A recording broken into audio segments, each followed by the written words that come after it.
Great. Hi, my name is Judy, and I'm excited to talk about my thesis, Where the Seawall Ends, a participatory and spatial analysis into potential impacts of the proposed Charleston seawall on Upper Peninsula environmental justice communities. So as some of you may know, there is a tentative plan to build a 12 feet tall, 9-mile long storm surge barrier or seawall around downtown Charleston that was announced by the Army Corps of Engineers back in 2018. You can see on the map on the far left the proposed location of this wall, which is that orange and green line that circles the lower peninsula. You might also see that it cuts off before the upper peninsula, where several communities with high concentrations of both lower income and Black residents live, many of which are represented by the Low Country Alliance for Model Communities, or LAMC.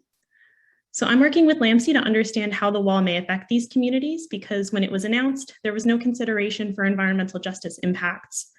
And though the Corps said this area was safe outside the wall's perimeter because it was at a higher elevation, you can see on that smaller map that there are significant portions of the neck that are below 12 feet, or that height of that proposed wall in red. So my thesis examines how the wall may affect the communities in the neck through an interview and spatial-based analysis guided by knowledge co-production, which is a participatory research method in which participants help guide the study's scope and goals. And as a result, they have more ownership and understanding of the results. There are three main phases to my study, which are: one, outreach and data collection, which is currently involving semi-standardized interviews with community leaders, community residents, and observations from community meetings to gather people's stories and their concerns about flooding and the wall. Semi-standardized interviews essentially means I have a list of questions I come prepared with, but I have leeway to ask follow-ups or clarification on anything that could be teased out a little bit more. The second phase is development of an EJ or environmental justice profile using GIS, which will incorporate information from phase one with spatial data to visualize and compile people's stories and concerns. And three is public interactive meetings at the conclusion of the study to collaboratively discuss results and next steps. So I've been continuing to incorporate updates from the Corps.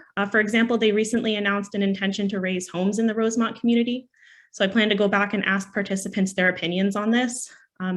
That picture on the bottom right shows flooding coming right up to a Rosemont resident's porch, which obviously is not solved by elevating homes, as you still have to slosh through that water to get to your car, go to work, live your life, etc. This work is important because these communities have rich cultures and histories, but have been lacking in attention and investment. And they need more information while there's time to make public comments and plan for impacts.